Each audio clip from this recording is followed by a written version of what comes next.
Welcome to Ira's Everything Bagel, where I talk with intriguing people about everything, their passions, pursuits, and points of view.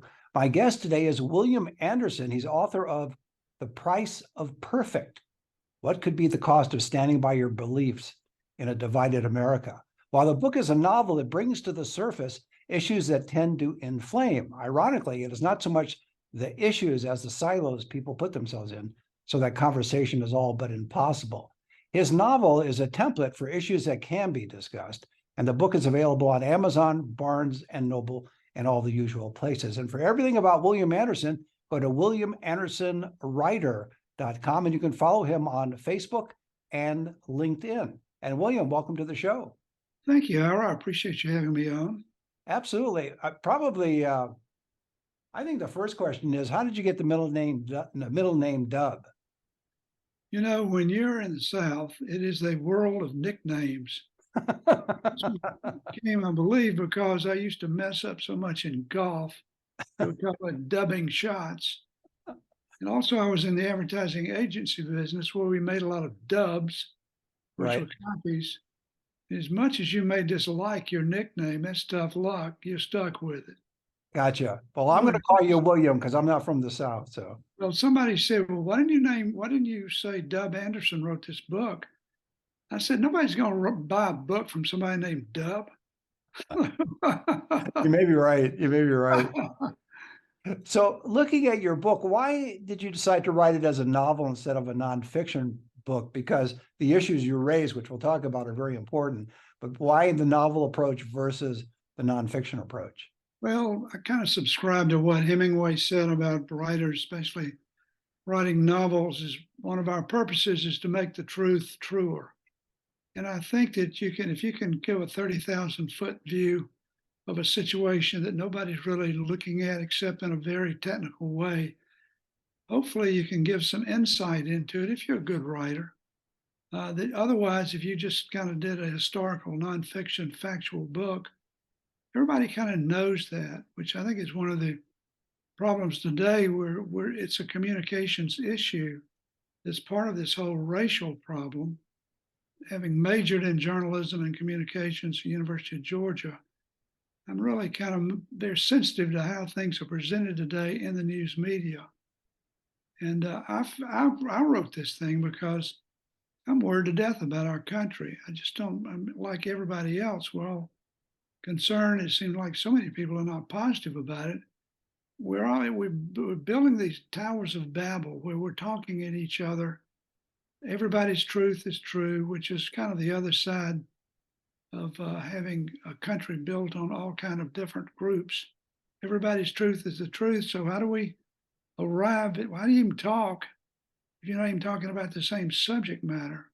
Mm-hmm. And so I tried to do a lot of research into the Black experience and into the white experience as I know it. Try to write a balanced account of what happens when both come together with their own ideological strict firmness. How do you resolve that if nobody's willing to move? So I thought it was an opportune time for what I couldn't find a book exactly like this out on Amazon. So I thought, well, this is a subject that intrigues me. So I think I'll take a run at it. I don't know if you agreed with my opening, but I did feel that people are in silos. And so the issue isn't so much the issue as people in their silos are reacting to the issue without getting the ability to talk with each other. And that's been that way for a while. I think to some degree it's stirred up by politicians and by media. For what purposes, I don't know. But I clearly have been around long enough, and you've been around long enough to know that the past history of the United States was a lot worse than the current reality. And yet the current reality is so full of tension and mistrust and slight and offense that I don't know. I don't know how people can't simply just live their lives. I'll leave it to you to give us the answer. Well, in some ways, obviously for the Blacks, it was a worse time. But, and I would ask when I was younger, and they still had colored only on drink water fountains, and they couldn't go to movies and all the things going on. I'd ask my mom or dad, why things like this, they say, well, that's just the way they are. Today, just the way they are doesn't work anymore. People are far more vocal, far more angry. It's like there's an emotional level that's on this subject, and not just this subject, the whole woke disagreement, all the cultural things. It's like people are just far more verbal and angry.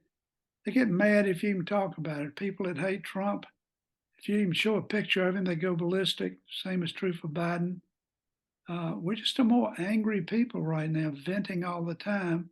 But I guess my question though to you is, why is that, given our history? As I mentioned earlier, there's no more slavery, there's no more segregation. There's been quite a bit of progress in a lot of different ways in the last 3-4 decades.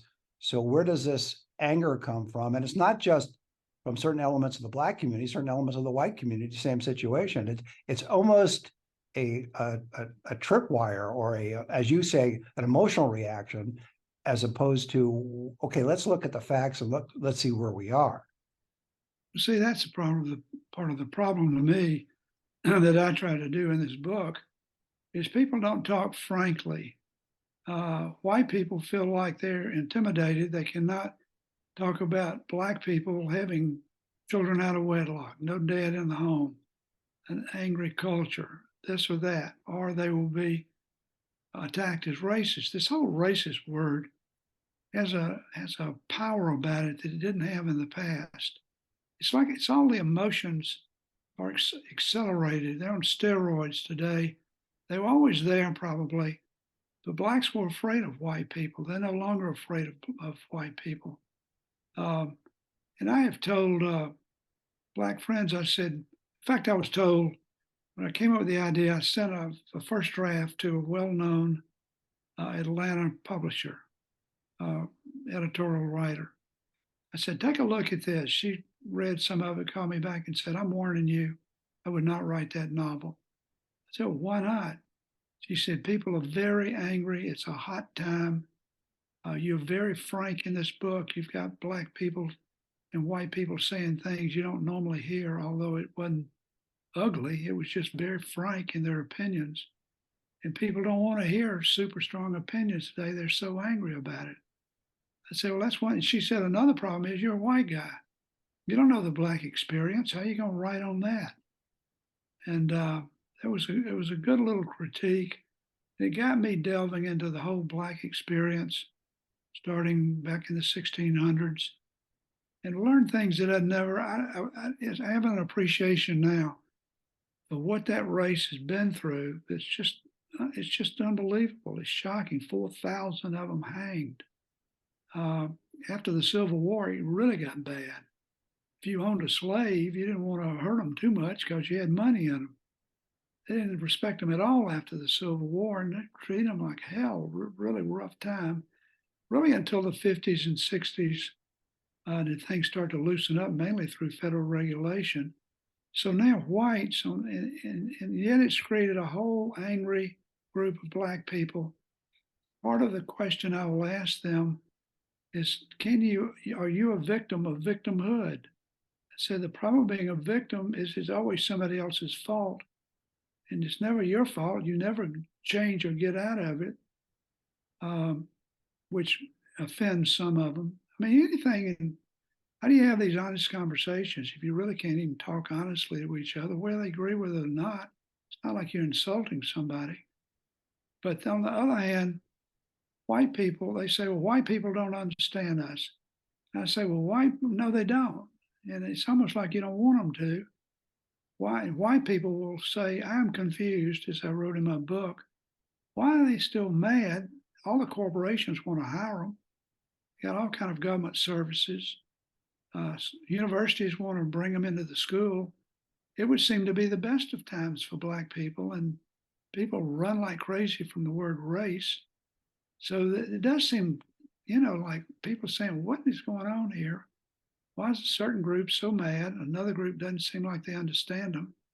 So I kind of tried to get into that confusion in this novel by being very frank on both sides of the equation. When the book came out, did you get some feedback once it was published from some Black friends, or even just black readers, white readers, other readers. I mean, everybody can read it and learn something from it. Did you get some feedback, and was it primarily Most of positive?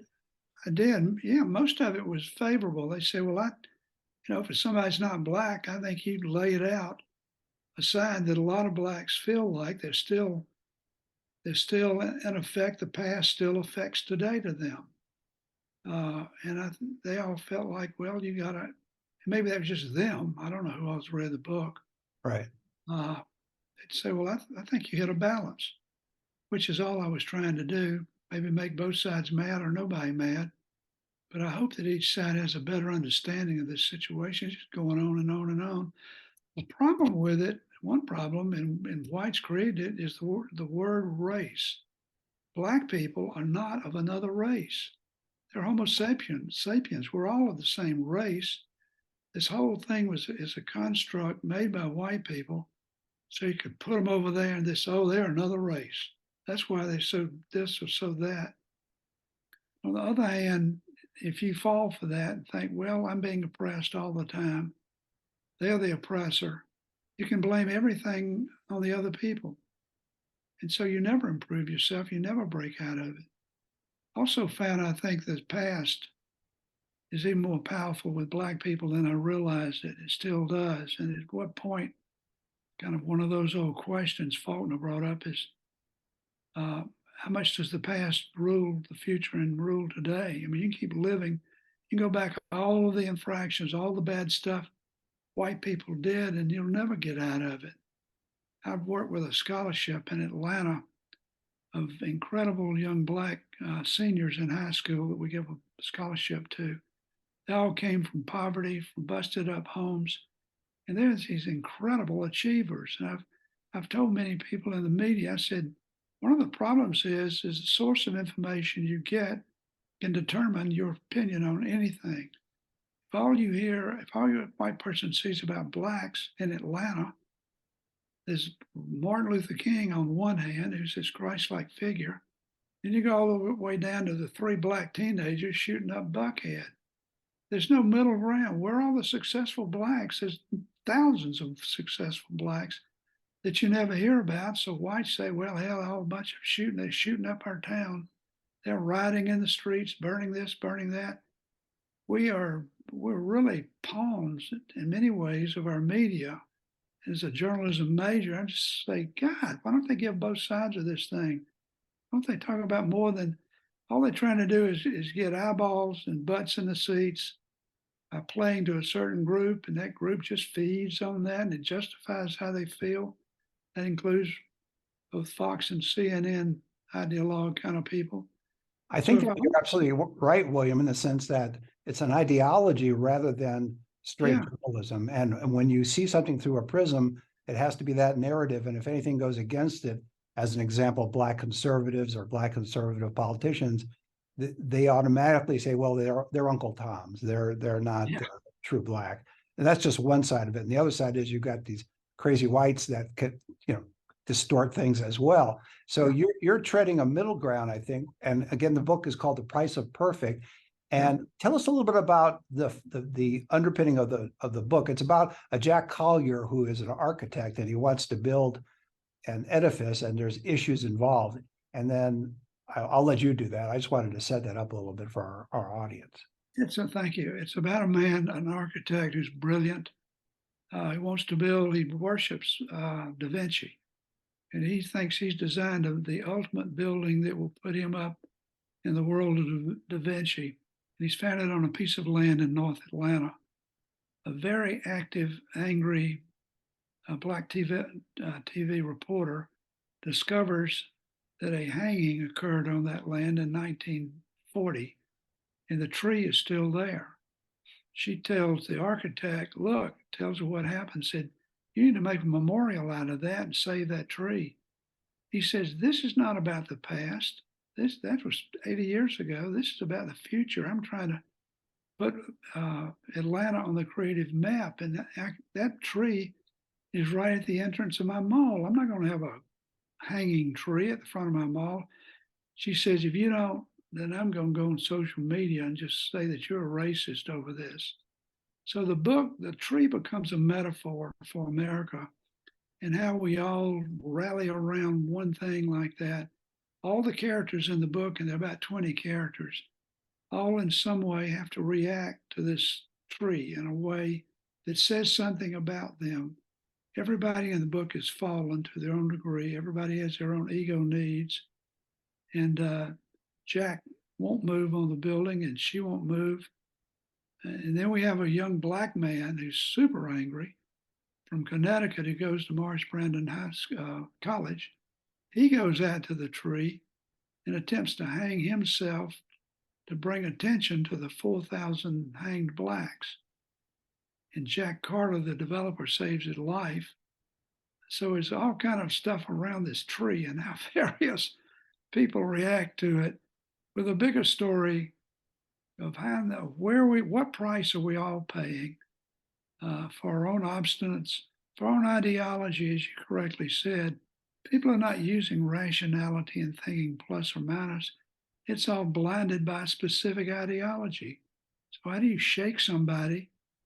And part of the book is about how strong do you stand for your beliefs. Jack Carter was losing his wife, losing all his friends. They were saying, preserve the blasted tree. He said, art is a perfect statement. And if I do that, I'm insulting all the artists that ever lived that tried to do great work. So a lot of conflicts going on, all seeking a solution or resolution, if there can even be one. Were you surprised when you finished it and you were able to get it published, even though you had that warning ahead of time about you're gonna you're gonna face all kinds of headwinds with it? Were you surprised then once it was published? I thought I'd get somebody in the South, but I found that a lot of them thought the subject was so sensitive they didn't want to touch it. But there are a few out there. In fact, books on race are pretty hot right now. I was thrilled to hear that Barnes and Noble is actually doing better right now and opening more stores. So it's fun to get carried in those stores. Just an aside, if you're a novelist today and you go to a Barnes and Noble to see your book on the shelf, it's really unsettling to walk down this row of endless books, endless novels, all good. And you think, how in the world is anybody going to ever find my little book? It's writing is one thing. Marketing a book is a whole other ballgame. Oh, yes, absolutely right. And you have a degree in marketing as well. I do, yeah. Career. I just thought of a new name for your book. It's probably too late, but there was A Tree Grows in Brooklyn, but yours would be A Tree Grows in Atlanta. I should have done that. So maybe on the reprint, we'll see. We see. No, I like The Price of Perfect. I like that title. Well, I did have my original title was All the Best of Men, because Jack Carter and his three best friends thought they were the hottest things in Atlanta, super successful. They'd risen above all the poverty stuff, and they're the ones that are all of them. Carter had given a lot of money to the black community. All the ministers liked him. And yet, when the movement started against him, they felt compelled to swing in behind the movement, which I think is a weakness of some of the black community. Again, it's our brand, our identity. We're black. We can still be angry. You're not going to mess with us. And I think most black people I've talked to really don't sit around thinking about the subject as much as you would think the activists are going about it. And I don't think, of course, I know a certain group of whites. They all give money to charities. They all feel like they're friends of many blacks. So their segments, this whole thing can be segmented out into various groups. You cannot speak in generalities. I had one prominent black mayor tell me, he said, I just asked one thing, realize all black people don't think the same way. We're all individuals, and don't just lump us into one group. So I tried to be careful with that. But still, once the movement starts, and this got on social media, and all of a sudden Jack Carter was this racist egomaniac who hid behind the checks he was giving black people.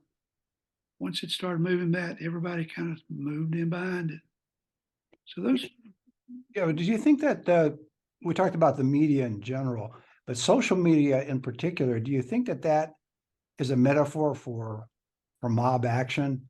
Because you can get a couple of activists on either side, get people stirred up, and all of a sudden, as you say, it doesn't matter what he's done prior to this decision about the building. Now all of a sudden he's got all these people calling him racist and trying to shut You him know, down. you bring up an interesting subject, it just puzzled me about how can a certain ideology or thought process suddenly start taking off across the country? It's almost like a virus. Mhm. Um, and you wonder how did Hitler, who was a nobody artist, start a whole movement that took over his country? And you think of today, not to compare to Nazis, but how people just suddenly all jump on this thought process without careful rational thinking and debate and going over stuff. It's just woo, we're all on whatever the particular subject is.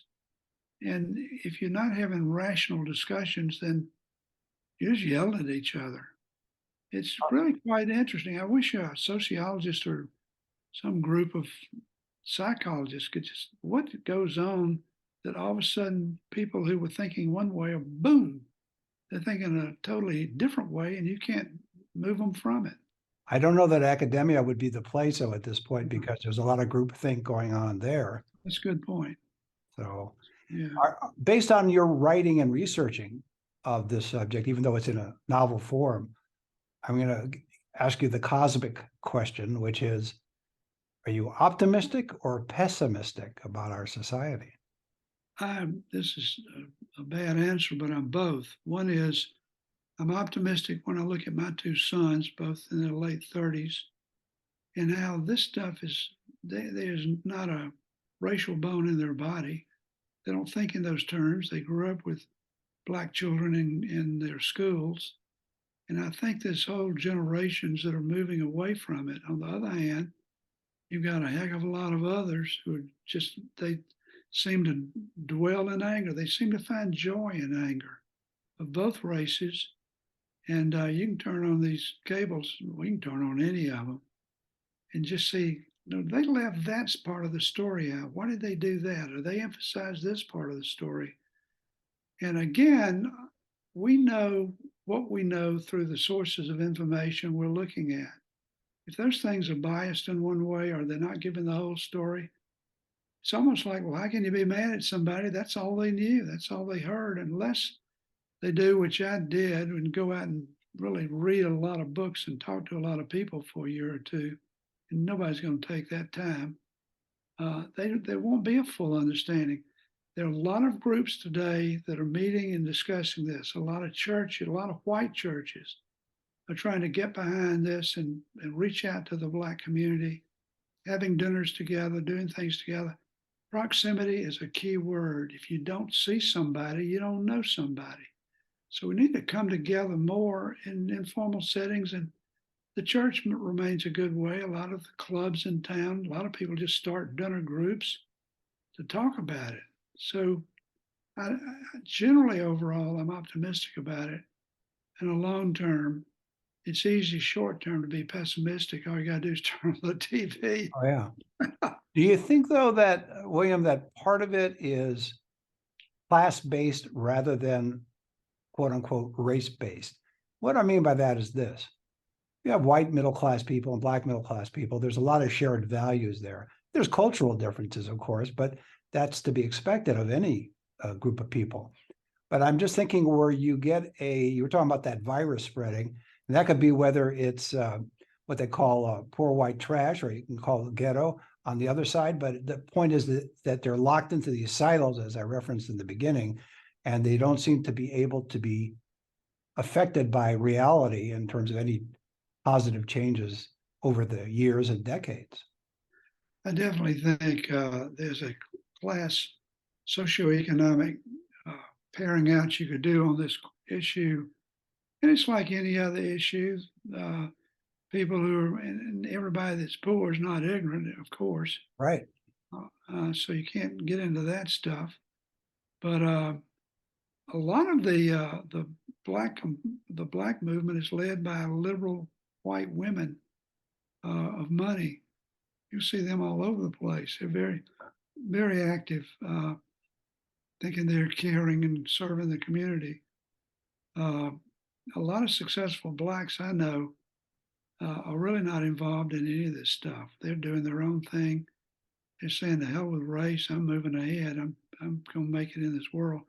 You know, I thought about a little thing about white people. I've had people say, "Well, why don't white people like black people?" I say, "Well, it's not they don't like them. I think there's an arrogance of ambition that white people, Europeans have, where if some group is not accomplished inventing, building, doing this or that, then there's something, they put them off in a category of ignorance or something. But there are a lot of black achievers, hell of a lot of them. It's just, I just think ignorance is driving a lot of this. And I think too, William, isn't it cultural rather than racial in that sense? Yeah. You mentioned the European model where if you're not accomplishing stuff, well, you'll put you to the side, but you could put to the side a lot of whites as well, because Oh, it's, yeah, it's not based on race. It's based really on, again, going back to class distinction and cultural distinction. One little thing, I love evolution. I love reading 2 million years ago what we were.